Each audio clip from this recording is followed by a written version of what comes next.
Hello friends, welcome to V learning classes. Friends, आज है 8 जनवरी 2021 और 8 जनवरी के जितने भी इंपॉर्टेंट क्वेश्चंस हैं सारे क्वेश्चंस को हम डिस्कस करेंगे वीडियो में। इसकी पीडीएफ आपको टेलीग्राम से मिलेगी। टेलीग्राम का लिंक मैं वीडियो के डिस्क्रिप्शन में डाल दूंगा, या टेलीग्राम का नाम ही आप याद कर लो और इसको सर्च कर लेना, exam preparation with me. Exam preparation with me करके टेलीग्राम पर सर्च करोगे तो मेरा टेलीग्राम चैनल मिल जाएगा, उससे आप ज्वाइन होकर सारी पीडीएफ पढ़ सकते हो और वीडियो का लिंक भी उसमें शेयर कर देता हूँ। चलो शुरुआत करते हैं पहले क्वेश्चन से। सभी दोस्त चैनल को सब्सक्राइब जरूर कर लें जिससे कि लेटेस्ट वीडियोस आपको मिलती रहें। क्वेश्चन नंबर पहला है, हाल ही में किस नदी में अमोनिया नाइट्रोजन पर रोक लगाने के लिए एक दल का गठन किया गया है? तो देखो, अमोनिया नाइट्रोजन पर रोक लगाने के लिए एक दल बनाया गया है। ये किस नदी में अमोनिया नाइट्रोजन पर रोक लगानी है? तो आंसर होगा इसका बी, यमुना नदी में अमोनिया नाइट्रोजन पर रोक लगाने के लिए एक दल गठन किया गया है। और देखो, इस दल का गठन जो किया है आपका, वो किया है केंद्रीय प्रदूषण बोर्ड ने। किसने किया है? केंद्रीय प्रदूषण बोर्ड ने किया है यमुना नदी में। अब देखो, केंद्रीय प्रदूषण बोर्ड ने किया है तो केंद्रीय प्रदूषण बोर्ड की बात कर लें। इसका नाम लिख देता हूं मैं, केंद्रीय प्रदूषण बोर्ड। अब देखो, इसकी स्थापना कब हुई थी? 22 सितंबर 1974 को केंद्रीय प्रदूषण बोर्ड की स्थापना हुई थी। इसका हेडक्वार्टर कहाँ पर है? न्यू दिल्ली के अंदर इसका हेडक्वार्टर है। और इस टाइम पर इसके एजेंसी एग्जीक्यूटिव कौन है? शिवदास मीणा। कौन है? शिवदास मीणा इसके एजेंसी एग्जीक्यूटिव हैं। एक्चुअल में केंद्रीय प्रदूषण बोर्ड है, ये किसके अंतर्गत काम करता है? ये काम करता है आपका ministry of environment and forest climate change. Ministry of environment and forest climate change इसके अंतर्गत काम करता है केंद्रीय प्रदूषण बोर्ड। तो इसी ने देखोगे यमुना में अमोनिया नाइट्रोजन पर रोक लगाने के लिए एक दल बनाया है। यमुना नदी भारत की सबसे लंबी सहायक नदी है। और ये किसकी सहायक नदी है? गंगा की सहायक नदी है। यमुना कहाँ से निकलती है? उत्तराखंड में एक पहाड़ी है जिसका नाम है बंदरपूंछ, और बंदरपूंछ पर एक ग्लेशियर है जिसका नाम है यमुनोत्री ग्लेशियर, वहां से निकलती है यमुना नदी। तो याद रखोगे, यमुना के बारे में पूरा कॉन्सेप्ट आपसे पेपर में काफी क्वेश्चंस इससे डिस्कस किए जाते हैं। आगे आते हैं, क्वेश्चन नंबर 2 है। देखो, ये यमुना नदी है, पूरी मैंने एक पिक्चर लगाई हुई है आपके लिए। क्वेश्चन नंबर 2 है, निम्न में से कौन सा देश वन्य जीवों के संरक्षण के लिए एपीएपी की सह अध्यक्षता करेगा? तो देखो, ये वन्य जीवों के संरक्षण के लिए एपीएपी की सह अध्यक्षता करने वाला कौन सा देश है? तो ये क्वेश्चन भी काफी इंपॉर्टेंट है आपके लिए। तो यहाँ पर देखो, इसका आंसर होगा भारत। कौन होगा? भारत। एपीएपी की सह अध्यक्षता करेगा भारत। अब देखो, एपीएपी की एक्चुअल में फुल फॉर्म है क्या? यहाँ पर इसकी फुल फॉर्म है automatic positive Airways pressure. Automatic positive Airways pressure इसकी फुल फॉर्म है। अब देखो, भारत जो अध्यक्षता करेगा, तो भारत से पहले अध्यक्षता कौन कर रहा था? दक्षिण कोरिया। तो अब भारत किसकी जगह लेगा? यहाँ पर दक्षिण कोरिया की जगह लेगा और भारत एपीएपी की यहाँ पर सह अध्यक्षता करेगा वन्य जीवों के संरक्षण के लिए। किसके लिए? वन्य जीवों के संरक्षण के लिए अध्यक्षता करेगा। अब देखो, पर्यावरण संरक्षण की बात है तो पर्यावरण संरक्षण के लिए जो सबसे पहला संगठन बना था वो बना था स्टॉकहोम सम्मेलन हुआ था। सबसे पहले स्टॉकहोम सम्मेलन हुआ था और ये 1972 में हुआ था। ठीक, तो 5 जून 1972 को ये सम्मेलन हुआ था। तो ये काफी इंपॉर्टेंट है आपके लिए। स्टॉकहोम स्वीडन की राजधानी होती है, ये भी पॉइंट आप याद रखो। नंबर 2 से आते हैं क्वेश्चन नंबर 3 पर। हाल ही में अंटार्कटिका महाद्वीप में कौन सा वैज्ञानिक अभियान शुरू हुआ है? तो देखो, अंटार्कटिका महाद्वीप में अभी जो वैज्ञानिक अभियान शुरू हुआ है वो है 40वां। कौन सा है? 40वां अभियान अभी अंटार्कटिका महाद्वीप में शुरू हुआ है। और इस अभियान के लिए भारत की तरफ से देखोगे 43 देशों की एक टीम 5 जनवरी को गोवा से रवाना हुई है। और वहां पर 5 जनवरी को गोवा से रवाना हुई है। वहां पर ये अभियान होगा, ये 40वां अभियान होगा। तो काफी इंपॉर्टेंट है अंटार्कटिका महाद्वीप के लिए, आपको ये पॉइंट याद रखना है। ठीक है, कौन सा? अंटार्कटिका महाद्वीप। ठीक, क्वेश्चन नंबर 3 के बाद देखो, ये है अंटार्कटिका महाद्वीप का कुछ ऐसी पिक्चर है, यहाँ पर बर्फ ही बर्फ होती है। तो ये काफी इंपॉर्टेंट है।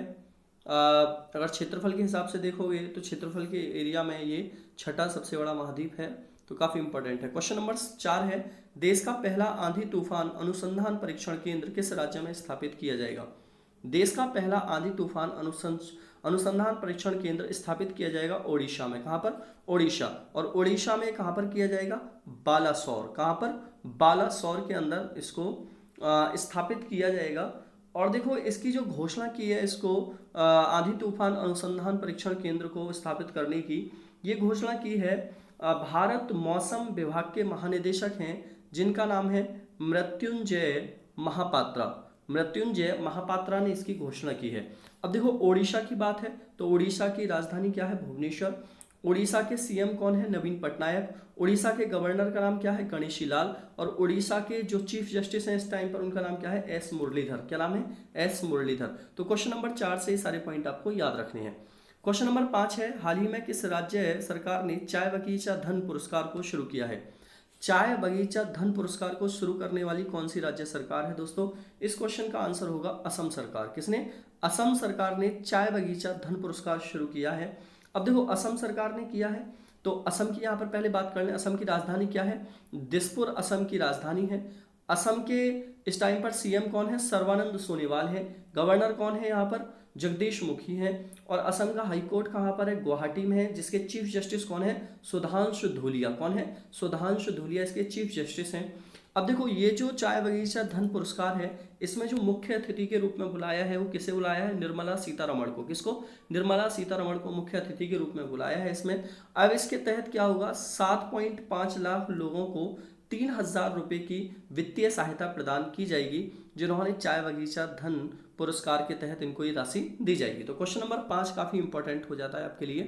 देखोगे क्वेश्चन नंबर 6 है हाल ही में आरबीआई ने वित्त वर्ष 2020-21 के लिए भारत की जीडीपी ग्रोथ रेट कितने प्रतिशत रहने का अनुमान लगाया है? तो देखोगे अभी वित्त वर्ष 2020-21 के लिए जीडीपी ग्रोथ रेट भारत की कितनी रहेगी? तो इसका आरबीआई ने बताया है 10.5%। कितनी रहेगी? 10.5% रहने का अनुमान लगाया है आरबीआई ने भारत की जीडीपी। इसको क्या बोलते हैं? Gross domestic product. ठीक है, इसका मतलब क्या होता है? देश के अंदर जितनी देश की सीमा के अंदर जो भी इनकम होती है वो जीडीपी के अंदर जोड़ी जाती है और देश के लोग जो विदेश के अंदर पैसा कमाते हैं उसको भी इस इनकम में जोड़ा जाता है। ये हमारी जीडीपी होती है। अब देखो आरबीआई की एक रिपोर्ट और आई थी, मैंने क्वेश्चन कराया था रेपो रेट। और रेपो रेट कितनी रही बताई है? 4% रेपो रेट है। जबकि हमारी रिवर्स रेपो रेट कितनी है? 3.75%। कितनी है? 3.75% हमारी रिवर्स रेपो रेट है। रेपो रेट मैंने आपको बताई थी क्या होती है? जब बैंक आरबीआई से पैसा उधार लेते हैं उसे रेपो रेट, और जब वो आरबीआई बैंकों से पैसा उधार लेता है तो इसे रिवर्स रेपो रेट बोलते हैं। तो क्वेश्चन नंबर 6 मेरे ख्याल से आपको बिल्कुल क्लियर हो गया होगा क्वेश्चन क्या क्या इससे बन सकते हैं। आगे आते हैं दोस्तों, क्वेश्चन नंबर 7 है हाल ही में राष्ट्रीय बागवानी मेला 2021 का उद्घाटन किस शहर में हुआ है? राष्ट्रीय बागवानी मेला 2021 का उद्घाटन हुआ है आपका बेंगलुरु में। कहां पर हुआ है? बेंगलुरु में हुआ है। अब देखो इसका उद्घाटन एक्चुअल में होगा 8 फरवरी 2021 को इसका उद्घाटन होगा और ये उद्घाटन जो किया जाएगा वो भारतीय बागवानी अनुसंधान परिसर में किया जाएगा। किसमें? भारतीय बागवानी अनुसंधान परिसर में। और ये भी कहाँ पर है आपका? बेंगलुरु में है। कहाँ पर है? बेंगलुरु में। बेंगलुरु क्या है? कर्नाटक की राजधानी है। अब कर्नाटक के सीएम कौन है? बीएस येदियुरप्पा है। और वहाँ के गवर्नर कौन है? बेजुभाई बाला है। कौन है? बेजुभाई बाला है। तो इतनी बातें आपको याद रखनी है क्वेश्चन नंबर 7 से। देखो ये इस तरीके का राष्ट्रीय बागवान मिशन होगा, ठीक है ना, परिसर जिसमें ये उद्घाटन किया जाएगा। क्वेश्चन नंबर 8 है हाल ही में किस बैंक ने बच्चों के लिए फेड फर्स्ट बचत खाता नामक बचत खाता योजना को शुरू किया है? फेड फर्स्ट बचत खाता योजना किसने शुरू की है? तो आंसर होगा इसका फेडरल बैंक ने। किसने? फेडरल बैंक ने इसको शुरू किया है। और ये शुरू किया है 18 साल से कम उम्र के जो बच्चे हैं उनके लिए किया है कि वो अपने पैसे को किस तरीके से बचाएं या किस तरीके से खर्च करें, वो सारी चीज़ें इसके अंदर बताई गई हैं। फेडरल बैंक ने की हैं। तो फेडरल बैंक की स्थापना कब हुई थी? 23 अप्रैल 1931 को इसकी स्थापना हुई थी। इसका हेडक्वार्टर कहाँ पर है? तो इसका हेडक्वार्टर है अलुवा। अलुवा कहाँ पर पड़ता है? केरल में पड़ता है। तो अलुवा के अंदर इसका हेडक्वार्टर है जो केरल के अंदर पड़ता है। इसके एमडी और सीईओ कौन है इस टाइम पर? श्याम श्रीनिवासन। कौन है? श्याम श्रीनिवासन इसके एमडी या सीईओ हैं। आते हैं क्वेश्चन नंबर, देखोगे ये फेडरल बैंक है, ये क्वेश्चन याद रखना है। क्वेश्चन नंबर 9 है हाल ही में किस राज्य के रतलाम जिले में एक दिन में नशा मुक्ति के लिए विश्व शपथ दिलाकर विश्व रिकॉर्ड बनाया गया है।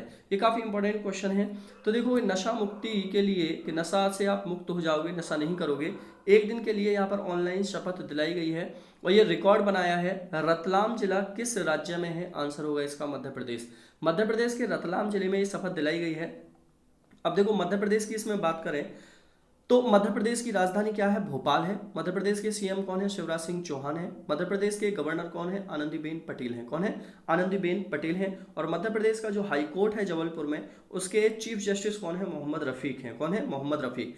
अब देखो इसमें जो रिकॉर्ड बना है, एक्चुअल में 52,000 से ज़्यादा लोगों ने इसके अंदर शपथ ली है कि हम यहाँ पर नशा मुक्ति केंद्र, नशा नहीं करेंगे, नशा से मुक्त हो जाएंगे। तो ये रतलाम जिले के अंदर एक विश्व रिकॉर्ड बना है। तो इस क्वेश्चन को आपको याद रखना है, क्वेश्चन नंबर 9 को। क्वेश्चन नंबर 10 है, हाल ही में फाइजर और ऑक्सफोर्ड वैक्सीन को मिलाकर कोरोना वायरस वैक्सीन तैयार करने वाला विश्व का पहला देश कौन बना है? तो देखो क्वेश्चन नंबर 10 और क्वेश्चन नंबर 10 का आंसर है बी, ब्रिटेन। कौन सा देश बना है? ब्रिटेन बना है, जिसने फाइजर और ऑक्सफोर्ड वैक्सीन को मिलाकर कोरोना वायरस वैक्सीन बनाई है। अब देखोगे ब्रिटेन है तो ब्रिटेन की बात करें, ब्रिटेन के इस टाइम पर प्रधानमंत्री कौन है? Boris Johnson. कौन है? Boris Johnson. इसकी करेंसी क्या है? Pound sterling. क्या है? Pound sterling. ठीक है, इसकी करेंसी है। लंदन क्या है? इसकी कैपिटल है। तो इतनी बात आपको ब्रिटेन से याद रखनी है। अब देखो कोरोना वायरस है, ये शुरू कहाँ से हुआ था? तो ये चीन के वुहान शहर से शुरू हुआ था। कहाँ पर? चीन के वुहान शहर से इसकी शुरुआत हुई थी। ठीक, और एक और क्वेश्चन है इसके अंदर कि विश्व के अंदर सबसे ज्यादा टीकाकरण 18 दिनों के अंदर सबसे ज्यादा टीकाकरण भारत ने की है 40 लाख। कितने की है? 40 लाख। तो ये हमारे नाम एक रिकॉर्ड है, काफी इंपॉर्टेंट है। क्वेश्चन देखोगे ये इस तरीके की दोनों हैं, फ्रीजर और ये आपका ऑक्सफोर्ड वैक्सीन, दोनों वैक्सीनों को लगाया है। टुडे क्वेश्चन है आज का, हाल ही में संयुक्त सैन्य अभ्यास, युद्धाभ्यास किन दो देशों के बीच हुआ है? तो फटाफट से इस क्वेश्चन का आंसर करो कमेंट बॉक्स में, जल्दी जल्दी, और वीडियो को ज़्यादा से ज़्यादा शेयर कीजिए। चलो दोस्तों फटाफट आंसर करो। Tata bye bye, take care.